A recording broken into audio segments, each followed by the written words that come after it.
بسم اللہ الرحمن الرحیم، السلام علیکم دوستوں، امید کرتا ہوں آپ خیریت سے ہوں گے۔ ویلکم کرتا ہوں آپ کو اپنے یوٹیوب چینل ویڈیو نیوز میں۔ دوستوں نئی ویڈیو کے ساتھ دوبارہ حاضر ہوئے ہیں، تو ویڈیو شروع کرنے سے پہلے ایک ریکویسٹ ہے، ہمارا چینل سبسکرائب کریں، بیل آئیکن پریس کریں، چینل کو لائک کریں۔ اس سے فائدہ یہ ہوگا نئی ویڈیو جیسے ہم اپلوڈ کریں گے اس کا نوٹیفیکیشن سب سے پہلے آپ لوگوں تک پہنچے گا، ہمارے ساتھ جڑا رہے گا۔ آج کی ویڈیو بہت اہم ہے، جیسا کہ آپ لوگوں نے تھمبنیل میں پڑھا ہی ہوگا کہ ایئرپورٹ پہ بہت بڑی پرابلم ہو گئی، 26 لوگوں کو واپس بھیج دیا گیا ہے۔ دیکھیں، آپ کو ہم پہلے بھی بتا چکے ہیں کہ جو BCR کا ٹیسٹ ہے وہ لوگ اور سرٹیفکیٹ جو ہے وہ لوگ جیلی لے کے گئے تھے اور 26 لوگوں کو واپس بھیج دیا گیا ہے۔ یہ زیادہ تر شکایت دیر غازی خان والوں کی آ رہی ہے اور میاں والی کے ہیں، جو ان کی زیادہ تر یہ شکایات آ رہی ہے۔ تو اس لیے ہم آپ کو بار بار بول رہے ہیں، خدا را آپ پاکستان کا نام نہ خراب کریں۔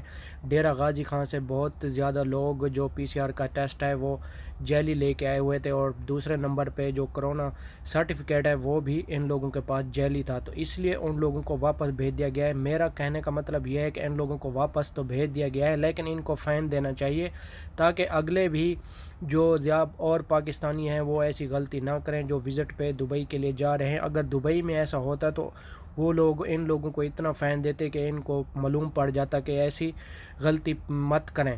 آپ کو ہم بار بار بتا رہے ہیں کہ پاکستان کا نام خراب نہ کریں، اس لیے خدا را آپ ایسی غلطی نہ کریں۔ دوسری جو بڑی خبر ہے وہ یہ ہے کہ انشاءاللہ 10 نومبر سے انشاءاللہ عمرے شروع ہو جائیں گے۔ جو لوگ عمرے کے لیے جائیں گے انشاءاللہ اللہ تعالیٰ کے فضل و کرم سے عمرے بھی شروع ہو رہے ہیں سعودی عربیہ کے۔ جو لوگ عمرے کے لیے جانا چاہیں گے انشاءاللہ 10 نومبر سے عمرہ شروع ہو جائے گا۔ تو یہ تھی آج کی ہماری چھوٹی سی ویڈیو اچھی لگے تو لائک کرنا، شیئر کرنا، دوستوں کے ساتھ۔ ملیں گے نیکسٹ ویڈیو میں، دعاؤں میں یاد رکھنا۔ اوکے۔